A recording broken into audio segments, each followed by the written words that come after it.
que tout le monde m'entend? Oui. C'est bon? Oui. Tov.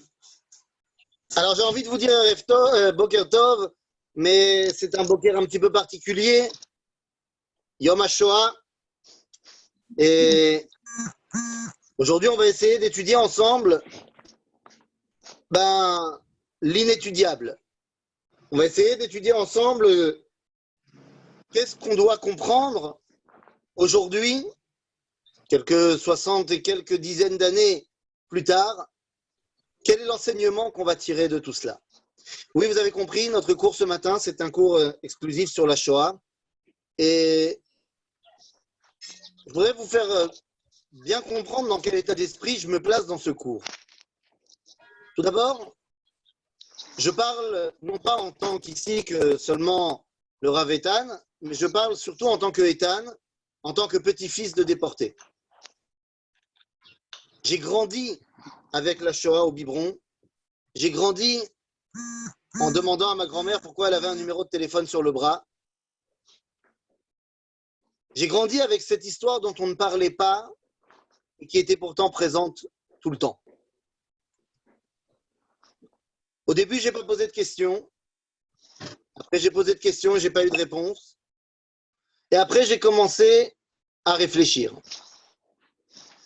Pas à réfléchir le pourquoi, parce qu'il m'échappait toujours, mais à réfléchir quel devait être mon rôle dans cette histoire-là. C'est pourquoi j'ai décidé, par exemple, de devenir guide en Pologne pour transmettre ce qui s'était passé. Oui, mais tu vois pas. Mais aujourd'hui, ce matin, j'ai envie qu'on essaye d'étudier ensemble, pas l'ama, mais les ma. Nous n'allons pas essayer de comprendre le pourquoi, car il n'y en a pas de pourquoi. On va essayer de comprendre comment ça a pu se passer. On ne va pas faire un cours d'histoire. Le comment historique, ce serait quelque chose de très intéressant à étudier, mais ce n'est pas le propos ce matin. Mais on va essayer de comprendre qu'est-ce que nous, on peut en tirer dans notre enseignement et dans notre rapport à Dieu. Alors que les choses soient bien claires. En préambule de ce que je vais dire, je dirais la chose suivante. La Shoah est un événement que je ne vais pas qualifier de terrible, catastrophique, tragique, parce qu'aucun mot et aucun qualificatif ne serait adapté, adéquat. Je dirais simplement que la Shoah est, chez certains, vécue comme une plaie ouverte, encore aujourd'hui, et chez d'autres, est vécue comme une plaie terrible, mais qui a déjà commencé à cicatriser. Ça ne dépend pas d'ailleurs de savoir si on est personnellement rescapé ou pas de la Shoah. C'est le ressenti personnel. Faudrait fermer vos micros. Voilà, effectivement, essayez d'éteindre vos micros ou alors de garder le silence. Voilà, merci. Donc, le fait que la Shoah soit une plaie ouverte ou pas ne dépend pas de si on a vécu nous-mêmes les événements ou pas. Il y a des rescapés qui ne peuvent pas parler de la Shoah et il y a des rescapés qui ont fait de leur vie un témoignage vivant. Il y a des gens qui ne sont pas des rescapés, qui sont des fils de rescapés, qui ne peuvent pas parler, et il y en a d'autres qui ne font que ça. En d'autres termes, c'est très personnel de savoir où tu te places. Dans ma famille, avec mon père, on peut avoir des discussions sur la Shoah. Avec ma mère, c'est impossible.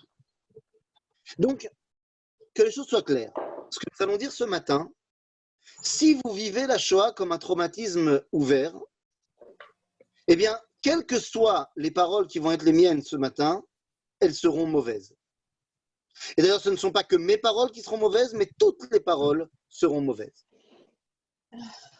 Car celui qui souffre, eh bien, ce n'est pas le moment de lui faire une explication philosophique. Celui qui souffre, pour l'instant, c'est tout simplement le moment de lui donner un pansement.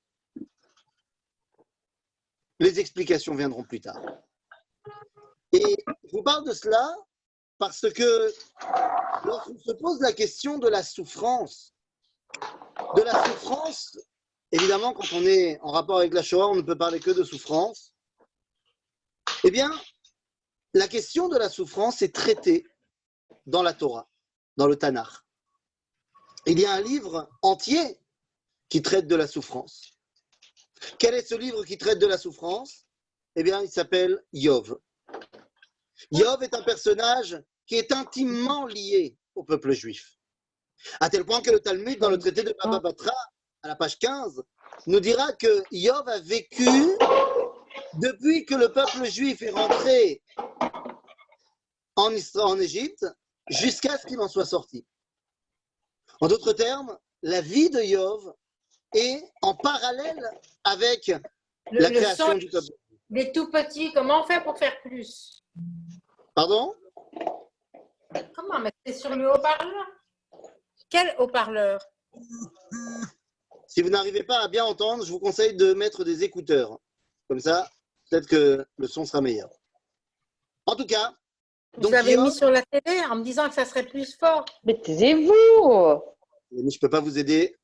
La technique, chacun devra la gérer toute seule. On écoute le cours. C'est bon, on peut continuer? Yofi.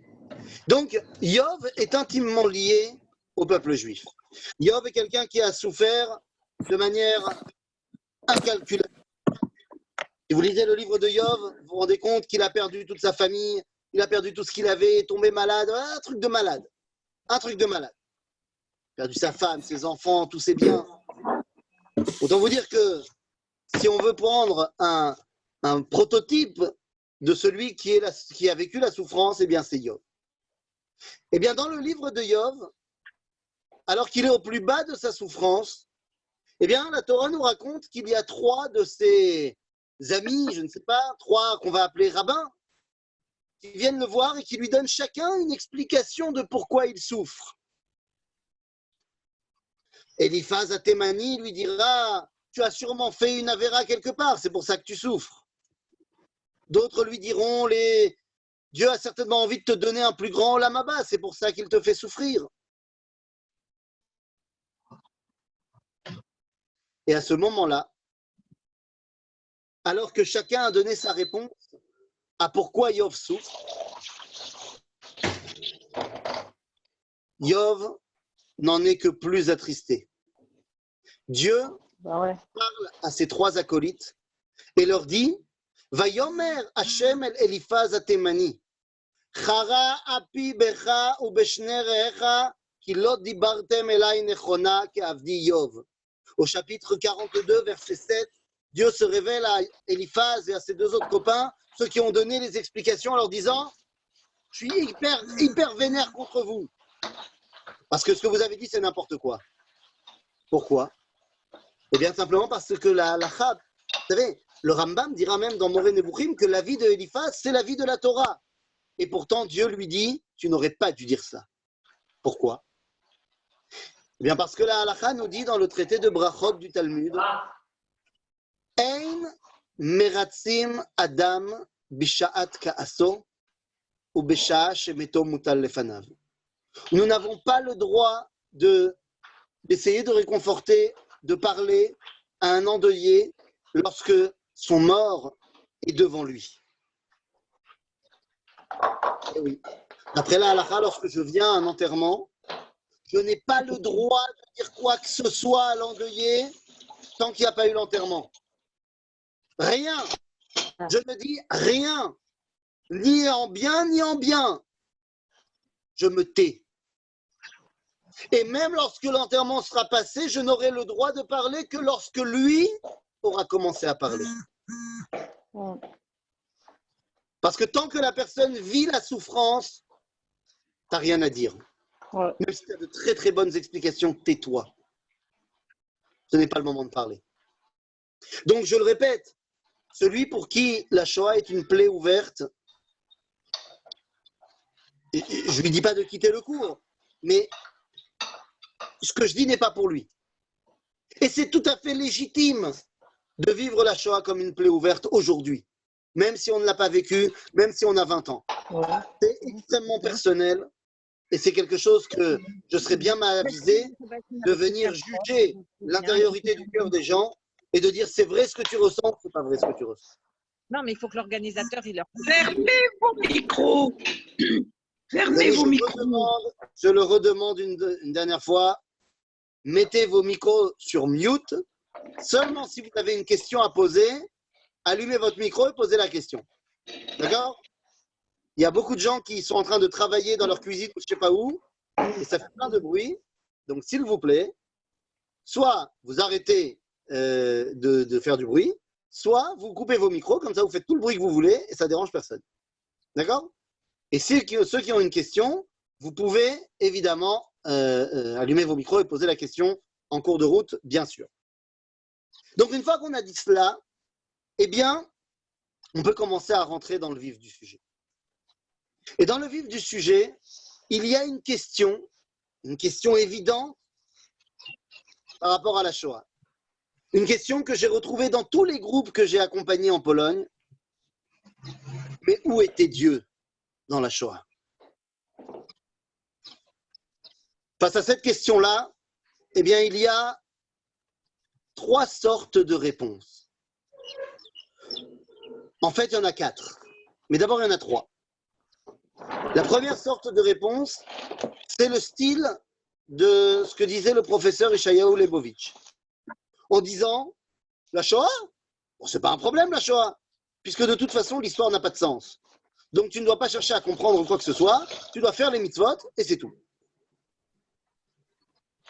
Le problème, c'est que cette réponse-là ne nous aide pas. Elle fait tout simplement table rase sur la question. Donc passons à la deuxième explication. La deuxième explication est celle de plusieurs personnages. On peut y trouver Martin Buber et d'autres, même Elie Wiesel va dans ce sens-là, de dire que Dieu était en vacances. Il s'est effacé. Il n'était pas là. Mais c'est absurde. Lorsqu'on admet le dévoilement de Dieu dans le judaïsme, Dieu, il est ni en vacances, ni Dieu, il est tout le temps là. Donc cette deuxième réponse ne nous aide pas non plus. Elle remet en cause les fondements même du judaïsme. Nous ne croyons pas que Dieu peut se retirer comme ça pour le kiff. Donc ça nous amène à la troisième réponse. Telle que donnait par exemple Manitou, mais beaucoup d'autres comme lui, que Dieu, il était à Auschwitz, il était à Majdanek, il était à Treblinka. Le problème, c'est que de dire cela, c'est terriblement difficile. C'est terriblement difficile, mais c'est quand même beaucoup plus sérieux que de dire que Dieu, il était en vacances, il était en train de manger une glace. Et lorsque je comprends à quel point cette réponse est difficile, que Dieu était à Auschwitz, eh bien, je me permets de faire un stop et de vous ramener aux paroles de Yecheskel Hanavi.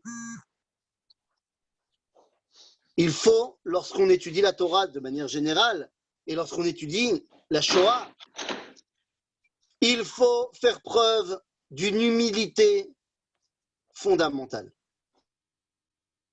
Et se rappeler les paroles du prophète Yecheskel, Lo marchevotai marchevotechem, velo derachechem derachai amar Hashem.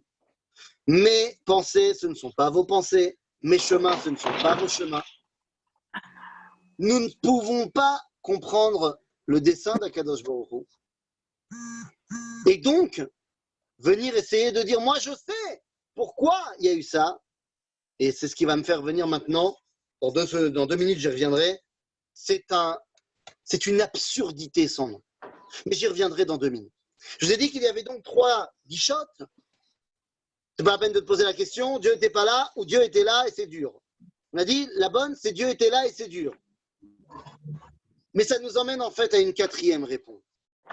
La 4e réponse de où était Dieu pendant la Shoah, de qu'est-ce qu'il faut comprendre de tout cela, nous est apportée par le Rav Tzvi Yehudakou. Le Rav Tzvi, pardon? Il y a une question? Non, pas de question? Ok. Le Rav Tzvi Yehuda, qui avait l'habitude de donner des cours sur la Shoah, eh bien, avait l'habitude de donner une série de cours. Dans la série de cours, eh bien, il y avait les cours du début de la série et les cours de fin de la série. Dans les cours du début de la série, eh bien, il disait il n'y a aucun moyen de comprendre ce qui s'est passé. Zechida, c'est une énigme que nous ne pouvons pas comprendre. Rashi kotev lifamim lo yadati perusho. Dit le Rav Yehuda, des fois Rashi dit je ne comprends pas ce que ça veut dire. Eh bien là, kol hamilim hamachshavot ve'harigashot em tipa min hamayim leumat ma shehaya kan. On ne peut pas comprendre ce qui s'est passé.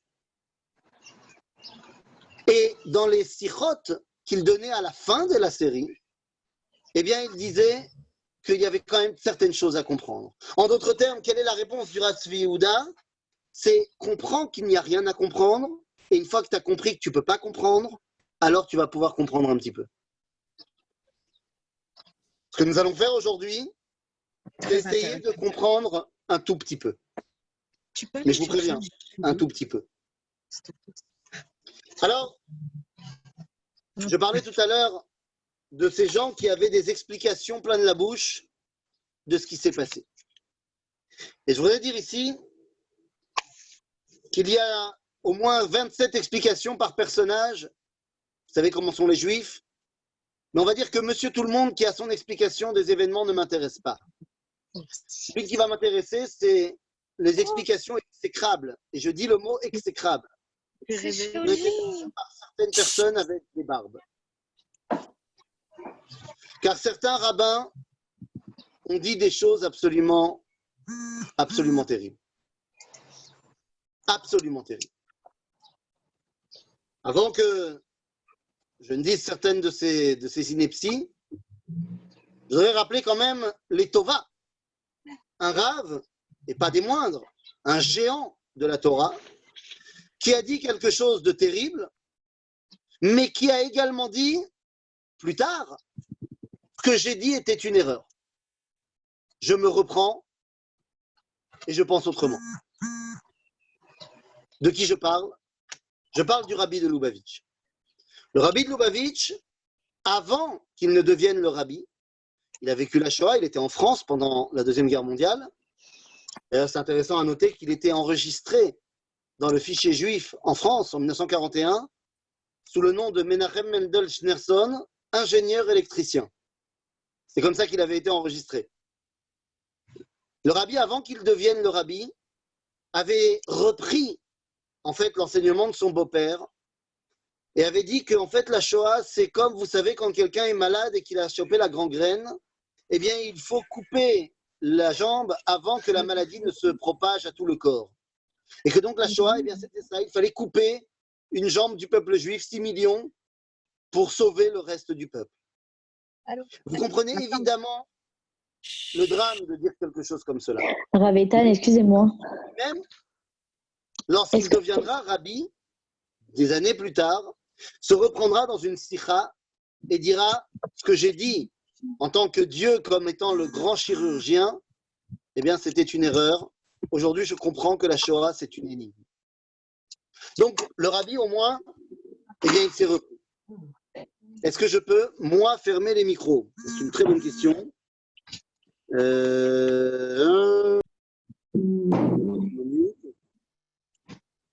Comment je fais? Non, je ne crois pas que ce soit moi le host. Donc, je ne pense pas que ce soit moi qui puisse fermer les micros de tout le monde. Désolé. En tout cas, il y a eu d'autres avis terribles. Alors, parmi les plus fantastiques, eh bien, nous avons toute une tripotée de rabbins qui vont dire que la Shoah, c'est une punition. Une punition à des péchés X ou Y. Certains diront que c'est une punition à cause de la Haskalah, de l'émancipation et de l'abandon des mitzvot. Certains diront que c'est à cause du sionisme. Certains diront que c'est à cause de l'antisionisme. Certains iront même jusqu'à dire que la Shoah, c'est parce que les Juifs parlaient pendant la répétition de la Hamida. Bon, je ne suis pas pour de parler pendant la répétition de la Hamida. C'est pas bien de parler pendant la répétition de la Hamida. Mais je pense on comprendra bien qu'on est quand même dans une disproportion énorme. Donc, pourquoi est-ce que toutes ces explications sont idiotes? Et je me permets de le dire. Eh bien, elles sont toutes idiotes.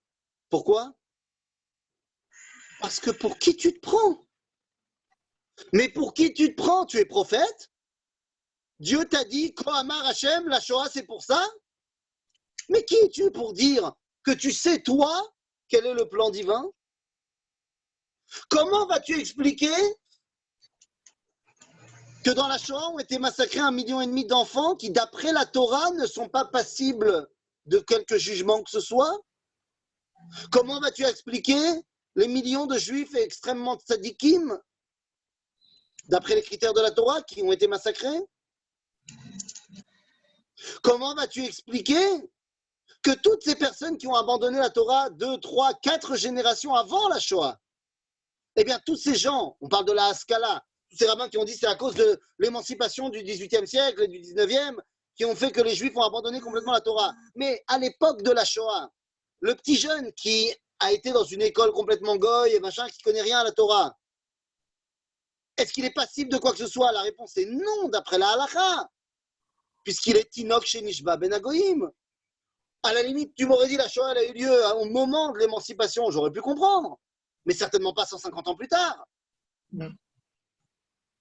En d'autres termes, de dire que je sais les raisons de la Shoah, c'est faire preuve d'un orgueil absolument incroyable. Absolument incroyable. Chassidut Satmar dira que c'est à cause du sionisme que Dieu nous a envoyé la Shoah. C'est complètement absurde. Il dit oui, c'est marqué dans les 3 serments, dans le traité de Ketubot, que si on transgresse les serments, alors Dieu nous mettra notre chair comme des animaux qu'on chasse. D'abord, même si on admet que c'est vrai, c'est faux, mais si on admet que c'est vrai, des animaux qui sont chassés, c'est pas la Shoah non plus, il ne faut pas exagérer non plus. C'est-à-dire que quand tu vas à la chasse à l'écureuil, tu n'as pas prévu de détruire tous les écureuils de la planète. Donc c'est pas de ça qu'on parle. Et c'est d'autant plus faux que ces 3 serments ont pris fin avant la Shoah. Puisque les 3 serments qu'il ne fallait pas se révolter contre les nations et conquérir la terre d'Israël en masse, eh bien, ont pris fin en 1917 lorsque les nations nous ont permis de revenir en Israël avec la déclaration Balfour. Donc, c'est complètement absurde de parler de transgression de serment alors que les nations ont dit les serments, c'est terminé. Donc, de se prendre pour Dieu, eh bien, c'est un scandale. Dira même Rabbi Israël Mishklov, l'élève du Gaon de Vilna qui écrit le livre Kol HaTor. Il dit comme ça, Ma gadol ou ke'ev, combien notre douleur est grande. Shela uvda sherabim me'achenu bet Israël. Le fait que nous sachions que bien nombreux de nos frères, ou benehem gam me'ashirei am. Parmi eux, il y avait même des gens très aisés dans le peuple juif. שבמדינות רוסיה אשר התכוננו בהתלהבות לנסוע לארץ ישראל במצוות רבנו הגר"א.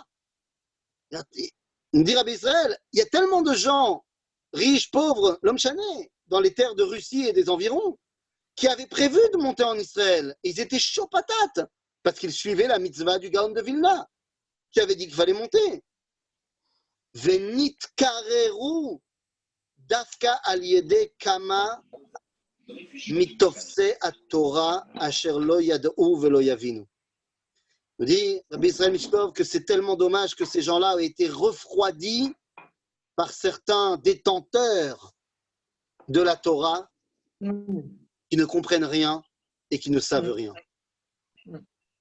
Encore aujourd'hui, on entend des rabbins, chas v'shalom, dire qu'il ne faut pas monter en Israël, qu'en Israël c'est dangereux, qu'en Israël on va se déjudaïser.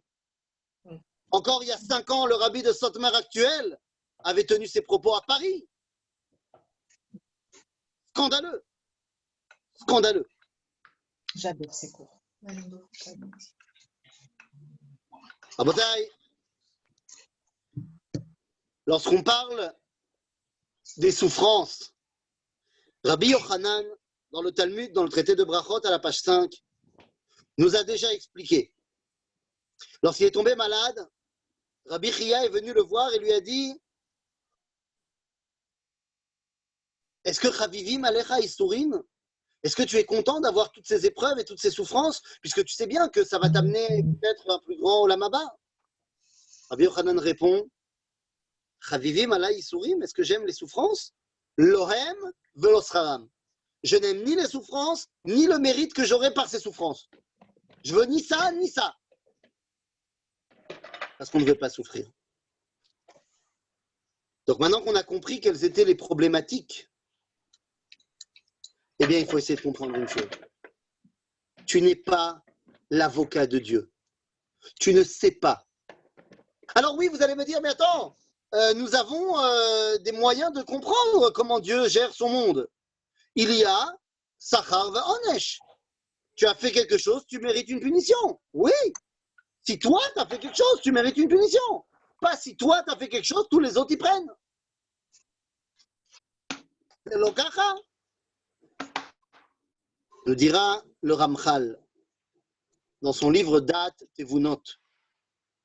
Da'at Tevunot, à la page 166. Que Akadosh Baruch Hu a deux façons de gérer son monde. Il y a ce qu'on appelle Annagat HaMishpat, la façon de la justice, celle que nous connaissons. Tu fais ça, tu prends ça, tu fais pas ça, tu prends pas ça. Et ce qu'on appelle Annagat HaYichud, la gestion de l'unité. Et ça ne répond pas aux critères que nous connaissons. C'est son truc à lui. Eh bien, faisons preuve d'humilité face à la Shoah et comprenons que c'est son truc à lui. Quelqu'un m'a dit hier, mais je ne comprends pas par rapport à la Shoah forcément. Elle parlait du corona parce qu'elle avait perdu une personne proche à cause du corona. Elle dit, mais j'ai tellement prié. Une personne qui n'est pas forcément religieuse. Elle dit, mais j'ai tellement prié, tellement prié. Et Dieu, il ne m'a pas écouté. Je lui ai dit, tu sais, ce soir c'est Yom HaShoah. Combien de gens ont prié? Elle était avec moi en Pologne, cette personne-là. Je dis, rappelle-toi combien de gens ont prié pendant la Shoah? Elle dit, oui, tout à fait. Dieu n'a pas écouté. Et je lui ai dit, non, tu te trompes. En 1994,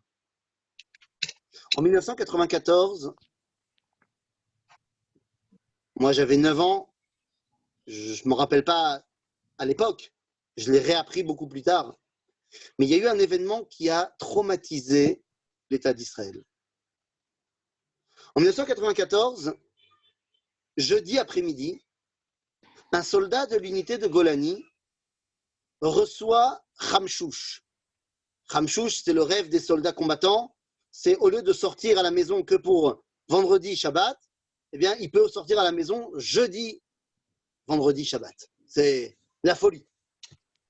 Et donc, ce jeune combattant, Narshon, a reçu une permission le jeudi soir, enfin jeudi après-midi. Il appelle tout de suite ses parents en disant, j'ai reçu Khamchouch, je serai à la maison vers 8 h. Super. Très content les parents, bah, c'est super, on prépare à manger, machin. 8 h arrive, il n'est toujours pas là.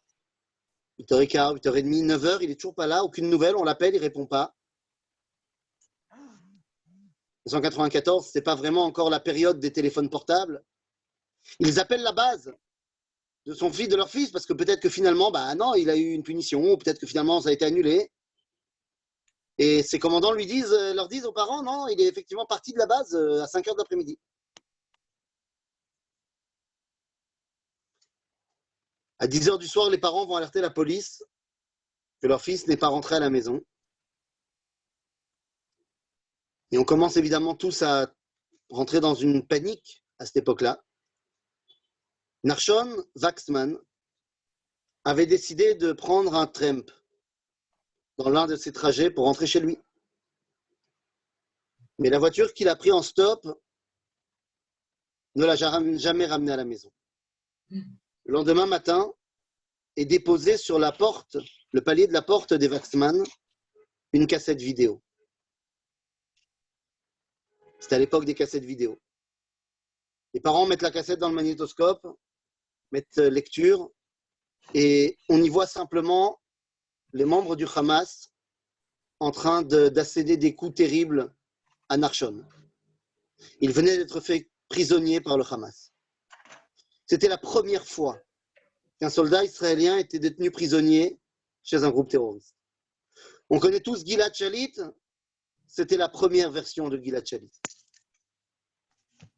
Il n'y avait pas de revendication dans la cassette. Pendant une semaine, tout le monde en a parlé. Le peuple juif entier était ébranlé. Nachshon Waxman était un étudiant de la Yeshivat à Kotel. La Yeshiva avait donc organisé une grande fila au Kotel le mercredi, près d'une semaine après les faits. De mémoire, il n'y a jamais eu autant de monde au Kotel. Il n'y avait pas assez de feuilles dans la vieille ville pour faire imprimer les Teilim qui distribuaient à tout le monde. Il n'y avait pas assez de cartons pour faire l'équipote en carton à donner aux gens qui venaient.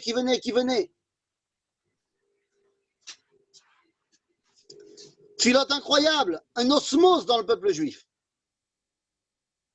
Ardout comme on n'en a jamais vu.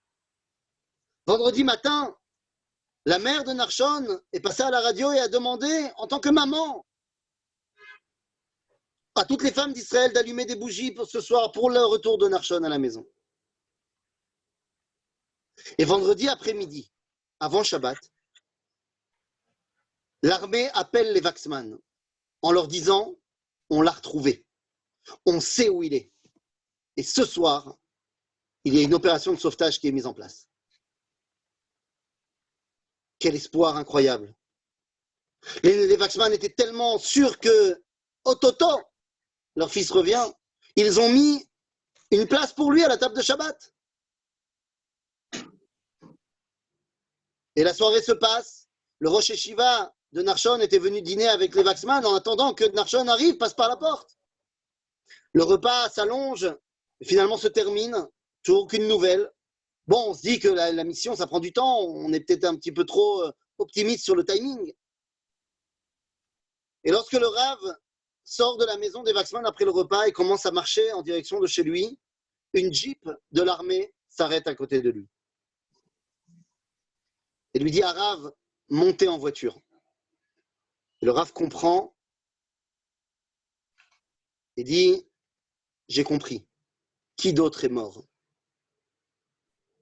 Et le soldat qui était dans la voiture lui dit, je ne sais pas exactement, quelqu'un de l'unité de Matkal, mais ce n'est pas encore très clair. Le Rav demande, est-ce que les Waxman sont au courant ou c'est moi qui dois leur dire? Et le soldat lui dit, le chef d'état-major est en train de leur téléphoner. Le Rav fait rebrousse chemin et retourne vers chez les Waxman. Ce soir-là, il y a une opération de sauvetage qui a été mise en place par l'unité de Sayeret Matkal. L'opération a mal tourné. Maintenant, ce qui était fou dans cette histoire, c'est que la Jeep de l'armée qui devait amener au camp de base de l'opération de sauvetage ne s'est pas garée à l'autre bout du monde. Tout le monde pensait durant cette semaine que Nachshon était retenu en otage, soit en Égypte, soit en Libye, soit peut-être même en Syrie. Le camp de base pour l'opération de sauvetage était à 1 kilomètre de la maison des Waxman. Parce que les Waxman habitaient à Ramoth et Nachshon, depuis une semaine, était retenu en otage dans le village arabe en face de Ramoth à 1 kilomètre de chez lui. Dans l'opération, le commandant de l'opération, Nir Poraz, a été tué et également Nachshon Waxman a été tué. Le Rav revient chez les Waxman et il retrouve le père qui vient d'apprendre que son fils est parti. Il l'enlace et le père lui dit, Rav, j'ai une demande particulière à te faire. Demain soir, il y aura l'enterrement de Nachshon et je voudrais que tu fasses un espède. Le Rav dit bien sûr. Et il dit également, dimanche matin, ça sera l'enterrement de l'autre soldat Nir. Et comme nous, on sera en Shiva, on ne pourra pas y aller, donc on te demande de nous représenter. Le Rav dit évidemment, sans aucun doute, j'irai. Et alors que le Rav commence à se rediriger vers la porte, le père, qui vient de perdre son fils, lui dit à Rav, j'ai une dernière chose à te dire. Dis quoi? Demain soir, il y aura l'enterrement de Nachshon. Il dit oui. Et à l'enterrement, Nachshon va venir te voir, Rav, et va te poser une question, il faudra lui répondre. Le Rav pense que son papa est un petit peu, voilà, le père est un petit peu peut-être méboulbal. Il lui dit non, demain Narshon, il ne pourra pas venir me parler. Tu sais, Narshon, il est parti. Et le père lui dit, mais je sais très bien que mon fils est mort. Et pourtant, demain, il viendra te poser une question, il faudra lui répondre. Le Rav lui dit, mais de quoi tu parles? Et le père lui répond, demain, Narshon, il va venir te voir et il te dira, alors Arav, toute cette filote, toute la semaine de filote, Ardout Israël, ça a servi à rien. Et il faudra lui répondre. De mémoire d'homme, on n'a jamais vu autant de Streimel au Mont Herzl. Puisque l'enterrement a eu lieu au Motzei Shabbat, les gens sont venus de partout, de toutes les communautés. Tellement ils avaient été touchés par cet événement, ils étaient en habit de Shabbat. Le Rav répond au père, il me dit, mais qu'est-ce que tu veux que je réponde? Je ne sais pas quoi répondre. Et je vous raconte ça uniquement parce que c'est le père lui-même qui donne cette réponse extraordinaire. Il dit, eh bien, tu lui diras que j'ai toujours essayé d'expliquer à mon fils la différence entre un enfant et un adulte. Un enfant, quand il pose une question, il demande quelque chose à son père. La seule réponse qu'il acceptera, ça sera oui. Et il fera tout pour que tu dises oui et te saoulera jusqu'à ce que tu dises oui. Un adulte, il comprend que non, c'est aussi une réponse. Tu lui diras qu'on a prié, que Dieu a entendu et que Dieu a répondu non. Pourquoi? Je ne sais pas. Eh bien, il est évident que si ce père dit est vrai pour son fils, ô combien c'est vrai pour la Shoah. Combien ont prié? Combien, d'après nous, ne méritaient pas de mourir? Et sont partis. Ce n'est pas à nous d'essayer de dire pourquoi c'est arrivé. Alors si ce n'est pas à nous d'essayer de dire pourquoi c'est arrivé, alors c'est à nous d'essayer de comprendre pourquoi. Non pas lama, mais lema. En vue de quoi? Comme disait ma grand-mère, on ne va pas se poser la question pourquoi il y a eu la Shoah elle a eu lieu, j'étais là-bas. Maintenant la question c'est ok, on fait quoi maintenant? Qu'est-ce qu'on fait après? Eh bien, je pense que notre rôle est de comprendre qu'est-ce qui a permis d'arriver à tout cela pour comprendre quelle est notre situation aujourd'hui. Vous savez, la Shoah n'est absolument pas, je pèse mes mots, une nécessité de l'histoire. À aucun moment, Dieu a dit, il y aura la Shoah. Non. Par contre, la Shoah est une éventualité. Une possibilité de l'histoire à des moments bien précis. La Shoah, c'est quoi? On a vu la volonté de détruire le peuple juif. Dans la Torah, la volonté de détruire le peuple juif, ça s'appelle Amalek. Si on regarde bien la Torah, dans le livre de Devarim, au chapitre 25, verset 17, nous dit la Torah un verset que nous connaissons bien. Zachor asher asa lecha Amalek baderer betzetrem mimitzraim. Souviens-toi de ce que tu as fait à Amalek en chemin lorsque tu es sorti d'Égypte. Et le secret se tient là, en chemin. Quand est-ce que Amalek peut nous porter préjudice? Uniquement lorsque nous sommes en chemin. En chemin de quoi? Entre l'exil et la Géoula. Baderer. Nous dira même le Talmud, Vela yotze vela ba en shalom mipne tsar. Enfin, ça, c'est pas le Talmud. Ça, c'est le verset qui nous dira Vela yotze vela ba en shalom mipne tsar. Qu'est-ce que ça veut dire? Celui qui sort, celui qui rentre, il n'y a pas de shalom devant le drame. Nous dira le Talmud dans le traité de Chagiga, Ayotze mi Talmud le Talmud, Bavli Yerushalmi, Yerushalmi Bavli. En d'autres termes, celui qui sort d'exil pour aller en Géoula, Baderer, le danger rôde. D'ailleurs, à chaque fois que ça s'est présenté, cette situation, eh bien, le danger de la Shoah est arrivé. La première fois, lorsque Yaakov, qui est le peuple juif en potentiel avec ses enfants, quitte la maison de Lavan, il n'est donc plus en exil, il n'est pas encore revenu chez Yitzhak, en Israël. En chemin, Esav arrive avec ses 400 hommes et veut le tuer. Heureusement, on s'en est sorti.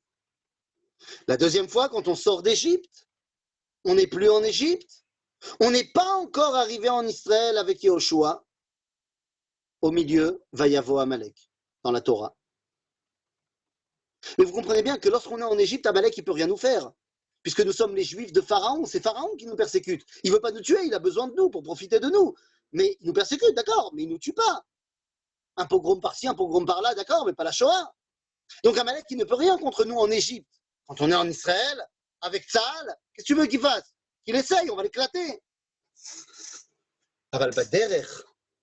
La troisième fois, lorsque nous avons reçu la permission de Cyrus, roi de Perse, de mettre fin à l'exil de Babylone et de Perse et de rentrer en Israël, mais avant Ezra et Nehemia qui reconstruisent le Beth Amikdash, eh bien au milieu, il y a l'histoire de Purim et Aman qui veut nous massacrer. Là encore, on a réussi à s'en sortir. Dans notre génération, après que les nations nous aient permis de sortir d'exil avec la déclaration Balfour, mais avant 48, eh bien on sait ce qui s'est passé. Et là, malheureusement, on n'a pas réussi à échapper à la Shoah. Je ne sais pas pourquoi il y a eu la Shoah, ça, je vous l'ai déjà dit. Peut-être qu'il y a quelque chose qui nous a manqué pour réussir à en réchapper. Le secret qui s'est passé à Purim, c'était l'Er Kenos et Kol HaYehudim Asher Beshushan. Rassemble tous les Juifs. Qu'il y ait une unité dans le peuple juif. Il est évident qu'à la veille de la Shoah, le peuple juif n'a jamais été aussi divisé qu'à cette époque-là. À tel point que le Rav Israël Meir Lau dira que dans la Shoah, le peuple juif a montré qu'il était capable de mourir ensemble. Il a fallu ça. Le défi de l'après-Shoah, c'est de montrer maintenant qu'on est capable de vivre ensemble. Rabotai, Baderer, il y a une sakana. Le Ramchal dira même dans un livre, un petit livre qui s'appelle Ma'amar HaGeoula, nous dit le Ramchal que Dieu, lorsqu'il gère son monde, il y a, comme j'ai dit tout à l'heure, deux styles de Anagot, Mishpat Veyichud, mais il y a une autre chose. Nous dit le Ramchal, Dieu fait donner sa lumière sur le monde qui permet d'amener la bonté, le bien dans le monde, mais il y a deux façons de faire pénétrer la lumière. Il y a soit le royaume de la porte, soit le royaume des fenêtres. Nous dit le Ramchal, quand il y a l'époque de Géoula, il y a une grande porte ouverte qui permet de laisser rentrer toute la lumière divine. Lorsqu'on est en exil, la porte est fermée, mais il y a des fenêtres qui laissent passer un peu de lumière, moins que la porte, mais de la lumière quand même. Seulement, dit le Ramchal, le problème, c'est que lorsque l'exil se termine, eh bien, une après l'autre, les fenêtres se ferment. Et la porte n'est toujours pas ouverte. Il dit le Ramchal, lorsque la dernière fenêtre se ferme, il n'y a donc plus de lumière, obscurité totale. Au même moment, la porte s'ouvre. Seulement, nous dit le Ramchal, au même moment, c'est dans les mondes supérieurs. Pour, ça prend un peu de temps. Nous dit le Ramchal, un temps court, mais un temps quand même dans lequel vont se déchaîner les forces les plus terribles de l'humanité. La Shoah a duré 4 ans. C'est pas grand-chose, 4 ans sur l'histoire de l'humanité. Mais quelle destruction. Quelle destruction. En d'autres termes, eh bien, qu'est-ce que nous devons comprendre maintenant? Eh bien, nous devons comprendre une chose fondamentale. C'est que nous sommes aujourd'hui dans l'après-Shoah. Est-ce que la Shoah pourra revenir? La réponse est très simple. Non. Je ne dis pas qu'il n'y aura pas forcément d'autres crises et qu'on n'aura pas d'autres problèmes. Mais Shoah, nein. Il n'y aura plus de Shoah. Comment suis-je certain? Eh bien, tout simplement parce que la Shoah est décrite dans le Talmud, dans le traité de Sanhédrin, à la page 98, comme étant ce qui va faire terriblement peur à Rava, un des grands Amoraïm. Il a peur de l'époque messianique, à tel point qu'il dira, le Mashiach, je ne veux pas le voir, je ne veux pas voir son époque. Parce que je sais que pour enfanter le Mashiach, pour enfanter la Géoula, Yemot HaMashiach, les temps messianiques, il faudra passer par ce qu'on appelle Chevle Mashiach, les douleurs de l'enfantement du Mashiach. Alors, je ne suis pas une femme, mais j'ai vu ma femme en travail, sans péridurale, et j'ai vu à quel point les douleurs de l'enfantement sont terribles. Mais il y a le bébé à la fin. D'après le Talmud, il y aura donc des douleurs semblables à un enfantement, des douleurs insurmontables, terribles, mais qui donneront une naissance après. Aujourd'hui, nous sommes après coup, et donc nous pouvons dire sans aucun détour que les plus grandes douleurs qu'ont connues et que connaîtront jamais le peuple juif, eh bien, c'était la Shoah. Et on sait quelle naissance il y a eu après la Shoah. Ne me faites pas dire ce que je n'ai pas dit. Je ne suis pas en train de dire que l'État d'Israël, il fallait passer par la Shoah pour l'avoir. Chas v'shalom. La preuve en est, c'est que historiquement parlant, on a commencé la création de l'État d'Israël bien avant la Shoah. Ça aurait peut-être pris plus de temps sans la Shoah, mais l'État d'Israël y aurait eu de toute façon, parce que c'était une promesse de Dieu. Mais finalement, il y a eu ces douleurs terribles de la Shoah. À tel point que Rava dira, je ne veux pas voir cette époque-là. Les douleurs de l'enfantement du Mashiach. Mais ça y est, on est après. Nous avons passé ce cap-là. Le bébé est né. La Géoula a commencé. Ce qui veut dire que nous ne sommes plus Baderer. Nous ne sommes plus Baderer. Nous avons encore des choses à faire pour compléter la Géoula. Beth Amikdash, plein d'autres choses. Mais le chemin de l'entre-exil Géoula, le chemin du danger est passé. D'ailleurs, j'en veux pour preuve une histoire absolument incroyable, fantastique. Une histoire incroyable et fantastique qui nous dit la chose suivante. 1961 ou 2, je ne me rappelle plus exactement, l'État d'Israël décide qu'il est temps d'enseigner la Shoah aux petites classes. Classe de CM2, 10 ans. Et donc, ils font venir un rescapé, il y en avait beaucoup plus à l'époque, parler à une classe d'enfants de 10 ans. Et cet homme va raconter pendant 2 heures son histoire. À ce moment-là, vous imaginez, les enfants sont... Pendant 2 heures, on leur a raconté comment les nazis sont venus et ont décidé, presque réussi, de massacrer le peuple juif. Alors évidemment, j'imagine qu'il a un petit peu enjolivé certains détails, c'est quand même des enfants de 10 ans, il n'a pas pu leur raconter tout ce qui se passait à Auschwitz. Mais à la fin de l'histoire, lorsqu'il termine sa présentation, le professeur de la classe se tourne vers les élèves et leur dit « Est-ce que quelqu'un a une question à poser ?» Les élèves sont choqués, les élèves sont complètement en larmes pour la majorité d'entre eux. Et il y en a un qui retient ses larmes, mais elles coulent quand même. Et l'enfant se tourne vers cet homme qui vient depuis plus de 2 heures lui raconter à quel point les méchants sont venus et ils ont massacré le peuple juif. Et lui, il a une seule question. Une question qui résume tout ce qu'on a dit. Cet enfant de 10 ans qui vient d'entendre qu'on a essayé de tuer les juifs, il n'a pas de question d'adulte. Les adultes auraient demandé pourquoi, comment, pourquoi nous, qu'est-ce qu'on a fait, où était Dieu. Mais lui, il a 10 ans. Et il a une question beaucoup plus simple. Mais où était Tzahal? Où était Tzahal? Où était l'armée des Juifs au moment où on a voulu tuer tous les Juifs? Va lui expliquer qu'il y a eu une époque où il n'y avait pas Tzahal, où il n'y avait pas d'État juif, où les Juifs étaient laissés au bon vouloir de leurs hôtes, qui en général étaient des mauvais vouloirs. Nous sommes dans la génération, comme a dit le Rav Lao, pas de mourir ensemble, mais de vivre ensemble. La question de l'après-Shoah est de savoir, surtout aujourd'hui à Yom HaShoah, et de savoir quels enseignements je vais tirer de tout cela. Eh bien, je vais vous dire. Il y a un homme qui s'appelait Emil Fackenheim. Rescapé de Auschwitz, il a écrit un livre qui s'appelle Le 614e commandement. Vous savez qu'il y a 613 mitzvot, mais lui a écrit le 614e. C'est quoi? De victoire posthume à Hitler, tu ne donneras pas. Tu ne donneras pas une victoire à Hitler après sa mort. Et donc, ça veut dire quoi? Ça veut dire qu'après la Shoah, tu n'as pas le droit de perdre ton identité. Car c'est cette identité qu'ils ont voulu faire disparaître. Comme ils ont voulu faire disparaître cette identité, tu n'as pas le droit de, toi, les y aider. Tu te dois de porter haut et fort tes couleurs, de porter haut et fort ton identité. Et si vous me demandez, mais comment faire? Comment faire?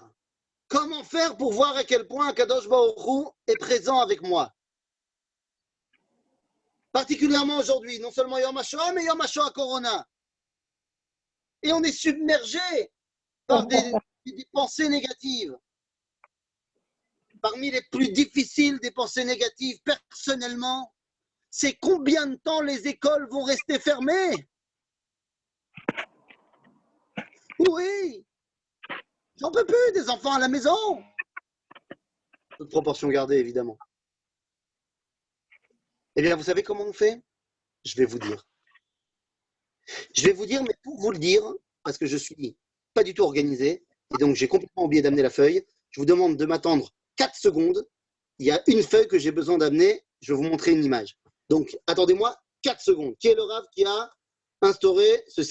Non, c'est pas un rave. C'est pas un rave qui a instauré le 614e commandement. C'est le titre du livre d'un monsieur qui s'appelle Émile Fackenheim. C'est son ressenti pour comprendre et revivre l'après-Shoah. Lui, il a vécu Auschwitz et il dit voilà, moi, ce que je tiens à dire, c'est qu'il raconte toute son histoire et sa conclusion de son histoire, c'est de dire donc maintenant, nous n'avons pas le droit d'abandonner notre identité. C'est pas que c'est une nouvelle mitzvah de la Torah, même si c'est très important de ne pas perdre son identité. Donc, je vous demande 4 secondes, 2 secondes, enfin 4.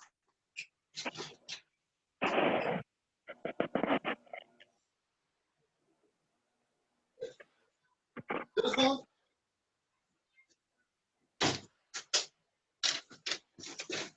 Voilà, je suis revenu. Et je terminerai par cette histoire-là pour que vous compreniez comment est-ce qu'on arrive non seulement pas à garder son identité, ça vous le savez très bien, mais comment est-ce qu'on arrive à garder cette dimension de construction? Comment être capable de se dire Ken Akadosh Baruch Hu iti, même quand ça ne va pas bien, il est là. Et des fois, il dira non à mes prières, des fois il dira oui à mes prières, mais il ne cessera jamais d'être avec moi. Les amis, je vous raconte cette dernière histoire.